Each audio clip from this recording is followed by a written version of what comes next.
Bismillahirrahmanirrahim. Assalamualaikum warahmatullahi wabarakatuh. Selamat malam, salam sejahtera. Saya Cak Lontong, salam lembar. Terima kasih. Bahagia sekali rasanya saya malam hari ini bisa hadir di sini. Walaupun sebenarnya di saat yang bersamaan ini ada acara di Kementerian Kesehatan, tapi saya memilih hadir di Charlton untuk Annual Report Award 2014. Mohon ini tidak perlu tepuk tangan, saya tidak hadir di sana karena memang tidak diundang. Saya hanya menyampaikan informasi di sana ada acara juga. Pak Mulyaman, luar biasa Pak. Beliau ini menganggap saya seperti saudara sendiri. Tadi ketemu beliau di depan, selamat malam Pak Mulyaman. Saudara siapa ya? Terus dia menganggap saya saudara. Kalau hari-hari biasa itu menghadap Pak Mulyaman itu waktunya susah sekali, jauh sibuk.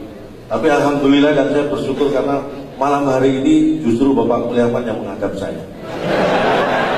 Terima kasih Pak. Maksudnya beliau duduknya menghadap saya. Kalau Pak Tito punya kedekatan emosional dengan saya, makanya beliau kalau dekat dengan saya itu bawanya pengen emosi terus. Terima kasih Pak. Ini hanya bercanda karena sebenarnya saya ini stres. Saya disuruh stand up dengan tema, makanya saya bawa ini supaya saya tidak salah. Akuntabilitas dan transparansi informasi untuk memenangkan persaingan bisnis dalam era integrasi ekonomi Asia. Memahami arti kalimat ini saja saya kesulitan. Apalagi untuk menciptakan materi joke dengan tema ini. Saya berusaha, semalam saya nggak sempat tidur. Saya berusaha mencari semampu saya. Tetapi menurut saya, pemahaman saya intinya, kita harus ingat dengan apa yang dilakukan oleh PT Kereta Api dengan filosofi gerbong. Untuk melaksanakan tema kita ini, kita butuh peran eksekutif. Maksudnya apa? Biasanya gerbong ekonomi dan bisnis itu berjalan bersama. Nah, gerbong eksekutif ini biasanya hanya menggandeng gerbong restorasi. Filosofi ini yang kita lakukan. Jadi dibutuhkan kemampuan dan kemauan dari eksekutif untuk bisa merestorasi iklim dan situasi yang kondusif supaya ekonomi dan bisnis bergerak maju menghadapi persaingan ke depan. Alhamdulillah, semalam tidak tidur nggak sia-sia. Kalau sebenarnya nggak ada isinya juga. Kata-katanya ada hubungannya, gitu saya sudah bersyukur. Berat sekali. Tapi bicara masalah persaingan, apalagi kalau ASEAN, saya yakin Indonesia nggak ada duanya. Kalau dulu Malaysia tahun 70-80 impor tenaga pengajar guru dari Indonesia. Sekarang tahun 90-2000 yang diimpor hanya yang mungkin kita sebut saja asisten rumah tangga. Itu banyak yang mengatakan kualitas kita sudah turun. Salah. Indonesia tetap hebat, tetap berkualitas. Yang turun adalah selera orang Malaysia. Dulu suka guru, sekarang sukanya pembantu. Itu harus kita paham. Makanya jangan mau kalah. Saya yakin kita akan menang. Dan saya menganggap penting sekali ya namanya annual report. Mohon maaf, artinya apa sih Pak? Saya dengar katanya laporan keuangan tahunan atau apapun. Saya menganggap itu penting sekali. Walaupun tidak semua laporan itu sebenarnya penting. Ada laporan yang tidak penting tapi selalu dilakukan, hanya formalitas. Laporan komandan upacara kepada inspektur upacara. Itu tidak penting sama sekali. Semua juga sudah tahu kalau kumpul di lapangan semua siap mau upacara. Tapi laporan itu tetap dilakukan. Saking tidak pentingnya, ada yang beranggapan bahwa report itu nggak penting. Sampai mungkin Presiden kita keempat, Republik Indonesia keempat, selalu mengatakan gitu aja kok report. Saking nggak pentingnya report.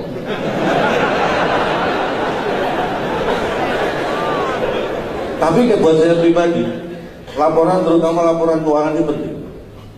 Bahkan saya terapkan dalam keluarga saya.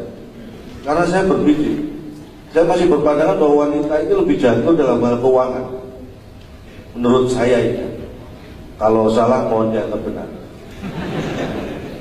Makanya keuangan keluarga ini saya serahkan pada istri yang mengelola. Karena saya tahu kalau keuangan tidak dikelola oleh wanita, maka akan dihabiskan oleh wanita lain.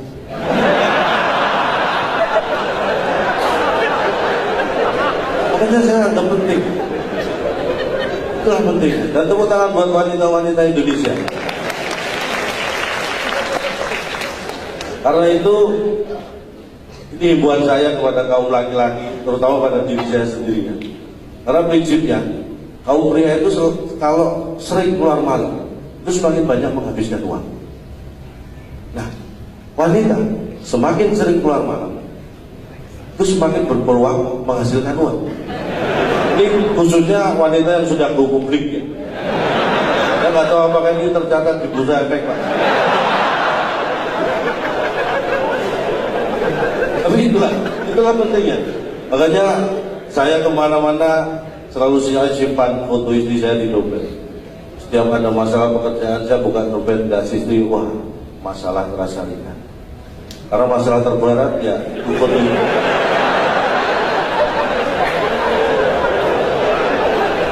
Bicara masalah ekonomi, saya selalu berkutat dengan masalah ekonomi dari dulu. Karena saya secara ekonomi bermasalah terus. Sampai dulu saya mau kuliah, akhirnya saya kuliah di Udayana. Orang tua saya bilang, Udayana nggak usah kuliah, nggak ada kuliah. Jadi kalau ekonomi saya sering mengajak diskusi ya ekonom, pelaku bisnis. Kayak Pak Renal Kasali, Pak Irmawan Kertajaya itu sering saya ajak diskusi. Cuma beliau-beliau nggak mau. Tapi saya pegang betul pasal 33 Undang-Undang Dasar 1945 bahwa bumi, air, dan kekayaan alam yang terkandung di dalamnya dipergunakan, dikuasai oleh negara dan dipergunakan untuk sebesar-besarnya kemakmuran rakyat. Saya pegang itu. Walaupun kenyataannya kekayaan dan sumber daya mineral kita ini banyak dikuasai asing. Emas, tembaga itu dikuasai asing. Karena apa? Karena pola pikir kita sendiri. Kenapa sumber mineral kita sampai dikuasai asing dan kita tidak bisa berbuat apa-apa? Karena pola pikir kita sudah menganggap bahwa itu sudah tidak asing lagi. Makanya kita membiarkan. Jadi mulai sekarang kita anggap itu hal yang asing dan supaya kita berjuang. Berat memang. Karena Gus dulu kalau kita ikut lagunya Gus ya, bukan lautan, hanya kolam susu. Lagunya gimana?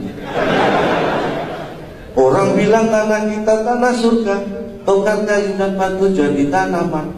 Nah masalahnya kalau sampai sekarang rakyat kita masih belum sejahtera. Siapa yang salah? Gus Dur. Kok berani-beraninya nyanyi gitu? Ini yang berani. Makanya kita harus mewujudkan bersama. Dan saya yakin, karena saya lihat kemiskinan ini mulai menurun. Saya survei sendiri di lingkungan saya. Kemiskinan menurun. Dari dulu kakeknya miskin, bapaknya, sekarang anaknya, cucunya menurun.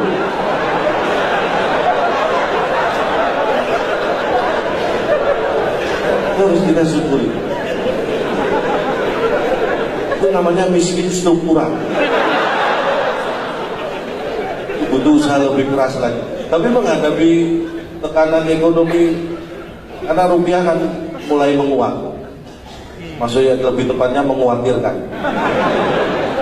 Menghadapi ekonomi yang seperti ini, saya terapkan kuncinya apa? Ikhlas, pasrah. Dan terasa, benar. Ketika saya punya masalah ekonomi, anak istri saya pasrahkan ke mertua, beban ekonomi saya lebih ringan. Kuncinya pasrah. Dan saya ingin menyampaikan, mungkin waktu saya sangat terbatas. Saya harap apa yang saya sampaikan ini kurang. Kalau kurang kan pengen nambah. Kalau pengen nambah dan cara seperti ini saya diundang lagi. Tapi dengan catatan tolong temanya jangan berat-berat Pak. Kita ingin kondisi kita aman supaya ekonomi kita bisa berjalan berkembang dengan baik, mencapai target pertumbuhan ekonomi yang diharapkan. Tapi kadang-kadang kalau saya melihat, kadang-kadang anak kecil itu bakatnya kelihatan mulai kecil. Saya lihat amati tetangga saya, anaknya yang pertama suka nyatet, pemasukan itu dicatat, wah ini gedenya pasti jadi akuntan. Yang nomor 2 itu sukanya perang-perangan, wah pasti jadi tentara. Kalau yang ketiga ini kayaknya jadi polisi, minta uang jajan.